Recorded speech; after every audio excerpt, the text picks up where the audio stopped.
Allora, rieccoci in studio, prendiamo un po' il punto della situazione e vorrei partire, eccoli qua, siccome siete stati coinvolti come agenti categorie, vi sentite, secondo voi l'interazione intercategoriale può essere una chiave di lettura per uscire o, ritornando un po' alla domanda iniziale che ho fatto il Presidente dell'ANCE, c'è un discorso più di carattere fiscale, più di coinvolgimento governativo, quale delle due? Oppure anche la metodica adottata dal nostro imprenditore Furlan può essere una metodica effettivamente vincente, quindi fidelizzare, portare, coinvolgere fin dall'inizio. Quali possono essere delle nuove strategie di uscita, cioè anzi di spinta ulteriore per uscire dalla crisi? La fiscalità sicuramente aiuta perché il consumatore e l'investitore hanno bisogno di certezze, per cui... Ma è un po' lunga, diceva il Presidente. Negli anni abbiamo visto come gli immobili sono stati un po' trattati come dei bancomat, però detto questo è giustissimo e corretto il ragionamento anche del collega imprenditore Gianni Bacco, perché è anche vero che negli anni del boom noi agenzie immobiliari magari raccoglievamo le esigenze dei clienti, ma non tutti gli impresari, non tutti gli imprenditori hanno questa visione che è corretta e quindi si è costruito tanto in maniera anche appunto che non rispecchiava l'esigenza del cliente stesso. Questo porta a un tema eravate comunque... consapevoli, avevate raggiunto questa consapevolezza? Beh, adesso io parlo ovviamente a livello generale, però negli anni del boom questo si è visto con l'avvento della crisi. Quindi l'altro tema è vendere anche l'invenduto che c'è oggi. Esiste ancora dell'invenduto che è recente, ha magari 2, 3, 4 anni, ma che risulta essere già vecchio sia per l'aspetto del concetto del risparmio energetico e anche per la distribuzione magari degli spazi interni, quindi per le richieste che i clienti oggi hanno e sono estremamente diverse da quelle magari poco attente degli anni dove bastava comprare. Sicuramente l'interazione tra la nostra categoria e la categoria degli imprenditori aiuta oggi per le nuove costruzioni, quelle già esistenti rimangono da vendere. Rimangono il nodo cruciale effettivamente. Allora, accanto a me ho Roberto Nardo, come vi avevo pronunciato all'inizio, che ci ha raggiunto, Presidente Provinciale di Consum, ben arrivato, ha preso il mio posto perché è la parte dei cittadini, quindi i famosi consumatori che comunque sono parte coinvolta, parte importante, perché quando parliamo di immobili la ripresa c'è se il consumatore si sente garantito, se crede in questo investimento, se è importante tutto. Quindi intanto ho dato la parola al Presidente. Lei come la vede? C'è questa ripresa del settore di fatto, ma quali sono le problematiche che incontrano i cittadini? Lei come consumatore che li rappresenta? Ma la ripresa probabilmente c'è perché la vediamo anche in ufficio rispetto alle richieste che i consumatori fanno per quanto riguarda un consiglio o un'assistenza sui mutui, in particolar modo i tassi, le condizioni e quant'altro, che fino all'anno scorso era silente, era un argomento tabù. Era silente, anzi era il contrario, cioè l'assistenza per quanto riguarda il controllo del mutuo è perché avevano già stipulato il mutuo 5-6 anni prima, non ce la facevano a pagare e volevano l'assistenza per la ricontrattazione oppure per la surroga del mutuo, portarlo da altre banche tentando di pagare meno interessi. È chiaro che quando uno si approccia a fare un passo così importante per la vita della famiglia, cioè quello di acquistare la casa, la situazione che si era creata, che era quella di sfiducia, molte volte, sia per quanto riguarda l'aspetto di carattere economico, ma sia per quanto riguarda anche alcuni fatti che sono accaduti nel passato, cioè case costruite la bella e meglio, magari senza... Ascoltate bene perché era questo un aspetto purtroppo... E divertenze ne abbiamo avute parecchie negli anni scorsi, quando i capitolati di appalto si era abituati a costruire in fretta. Durante il periodo della bolla speculativa molti si sono inventati il mestiere di imprenditore edile senza averne le capacità, e le case erano costruite in maniera approssimativa.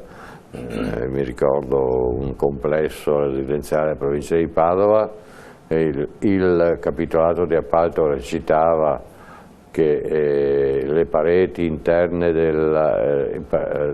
i divisori interni tra appartamento e appartamento dovevano essere costruiti in laterizio con coibentazione sarà. Con la coibentazione, antirumore sì, e quant'altro, invece vabbè, questo era un classico, diciamo. Le pareti erano il cartongesso riempito magari di palline di poliuretano espanso, ma non, questi sono degli esempi, ecco. Totalmente diversi. Bisogna ricostruire la fiducia, perché con la fiducia il mercato, io sono convinto. Ha detto una cosa molto importante, secondo me, Presidente, non so se concordate, che è quello un po' che si diceva anche a Furlan, eccetera.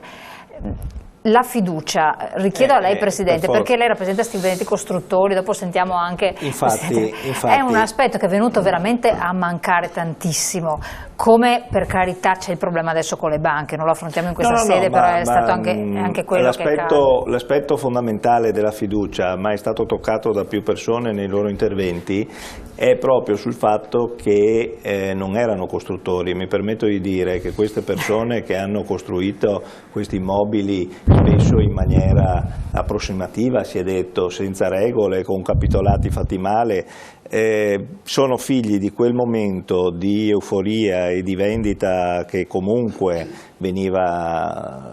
chiunque costruiva qualche cosa in qualche modo, bene o male, ma andava mancava a una venderlo. regolamentazione del mercato? Ma manca sempre anche un po' di cultura, mancava anche delle persone. È vero che chi va a comprare non deve per forza essere un architetto o un ingegnere, perché nessuno pretende questo, però è anche una mancanza proprio professionale da parte di chi costruiva. Io credo che noi costruttori abbiamo un dovere proprio morale,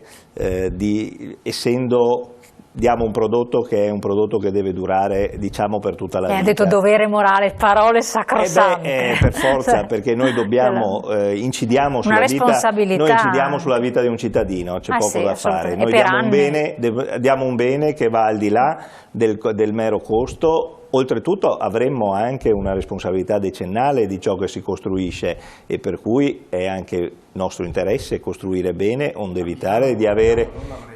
No, avremmo perché, ho detto avremmo perché molti non rispondono, perché torno a quello all'inizio dell'intervento che volevo fare. C'è della gente che si è improvvisata a fare il nostro mestiere, costruttori si può anche diventare, non è che bisogna nascere costruttori, come molto probabilmente sei tu, di famiglia o sono io, ma è questione proprio di cultura e di capacità. Qui viene in gioco anche un po' i professionisti, perché a questo incontro che parliamo di edifici e di costruzioni manca un aspetto che è il professionista. C'è lui, ma tu sei un professionista elevato, sei un professionista di alto livello. Ma quante ce ne dovrebbero essere in più però a questo punto, in un mercato che vuole riprendere? Non c'è dubbio, su un mercato che deve riprendere dalla qualità. È ovvio che ormai la gente si è scottata, e per cui, come sempre, si ha paura anche dell'acqua fredda, e per cui oggi chi va a acquistare avrà un'attenzione massima, e credo che il dovere appunto nostro dei costruttori e dei professionisti è di dare un prodotto che abbia una sua qualità e che sia certificato in qualche modo, che sia dimostrato che è stato costruito in una certa maniera, e mi permetto di dire facendo attenzione a chi lo costruisce, alla storia dell'impresa che costruisce, perché nulla contro gli investitori, cioè a quelli che fanno gli immobiliaristi, coloro che comprano il terreno o comprano gli immobili e restaurano, ma a chi danno il lavoro da eseguire, perché c'è chi lo fa in proprio come il collega Furlan, ma c'è chi lo fa come investimento. Allora a chi danno questo lavoro? A che impresa? A quante imprese spezzettano il lavoro e danno a gente che si improvvisa a eseguire i lavori? Questo è il tema fondamentale. Che rilancia Paolo Bassani, Presidente. A lei adesso la patata bollente. Io rappresenterei coloro che sono nati facendo i costruttori e che tutto sommato sono stati bistrattati alla fine dai mega imprenditori di cui si parla ora, gli famosi immobiliaristi, che hanno acquistato prodotto, hanno acquistato terreno, hanno fatto i mutui, magari facendo un mutuo anche sulla penna per firmare il contratto, tutto sommato, però poi io darei la colpa un po' anche agli agenti immobiliari, perché negli ultimi anni non vi siete tanto curati del prodotto, nemmeno voi, giustamente. Voi vendavate prodotto con un capitolato, ma non avevate controllato il capitolato, se è successo quello che dice il collega, giustamente, o no? Nessuno si è responsabilizzato se non il costruttore finale. Giustamente Furlan ha preso una nuova strada, non è una nuova strada, cerchiamo di stare attenti, non facciamo un'eccezione della regola, perché questa è una regola. Però purtroppo la sua è una delle eccezioni, no, sta diventando una regola che ci dirà. Sta diventando una regola per tutti, perché l'abbiamo detto, si costruirà così, non si costruirà in altra maniera. Lui sarà il primo, ce ne sarà un secondo, ce ne saranno altri, tutti diventeranno così.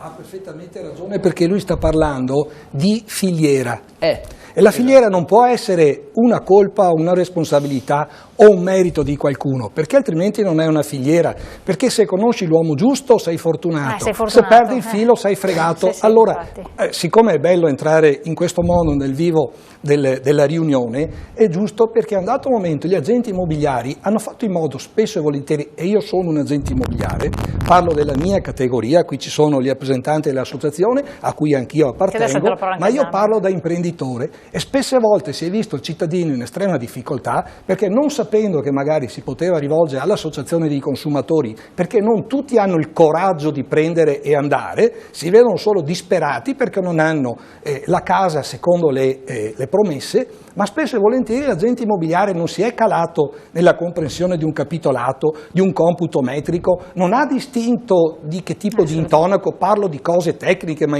anche i cittadini le conoscono. Adesso si richiede una maggior competenza. Si richiede una maggior competenza, ma soprattutto bisogna che l'agente immobiliare meriti la fiducia del costruttore che gli affida un cantiere, e i modi, i contratti ci sono. Il gestore del cantiere, quindi il costruttore, e qui ha posto un bivio molto interessante su quello che sono gli speculatori e quelli che sono stati i costruttori, posto che nessuno fa niente per nessuno a gratis e che qui enti di beneficenza non ce ne sono, ma è giusto dire: prendiamo in mano la situazione com'è, ti devo dare un prodotto secondo le aspettative che hanno fatto produrre quel metro quadro di immobile in maniera decente e decorosa secondo le aspettative, quali? Di avere una casa che funziona, non dico solo per i 10 anni, perché nei 10 anni è giusto, può venire fuori una responsabilità latente del costruttore, perché lo sapeva che nei 10 anni poteva accadere, e anche dopo. Allora non si tratta di usura, non si tratta della macchiolina che ti dicono perché non apri la finestra, si tratta di infiltrazioni gravi nei garage piuttosto che dal tetto, allora lì la responsabilità c'è. Ma molto probabilmente i meri costruttori, che si sono visti negli ultimi 10 anni come esecutori di opere, hanno lavorato per coloro i quali dicevano: stringi, prezzo, il margine c'era, se no l'operazione non si faceva. Qui bisogna avere il coraggio di dirle le cose, questo è il punto. Posso permettermi? Sì, io do la parola qui, dopo la parola a Zaramella e tutti quanti. Devo andare in pubblicità rapidamente, così dopo ho più spazio, perché poi voglio sentire Furlan, Zaramella, ma anche i notai, perché a questo punto entrano in gioco, perché anche il notaio, viva Dio, una responsabilità. Insomma, ce l'ha avuta, cioè doveva essere colui che poi notificava che tutto quanto era a posto, eccetera, che l'impresa mi dava certe garanzie, eccetera. Andiamo subito velocissimi in pubblicità, pochi secondi, ma restate con noi.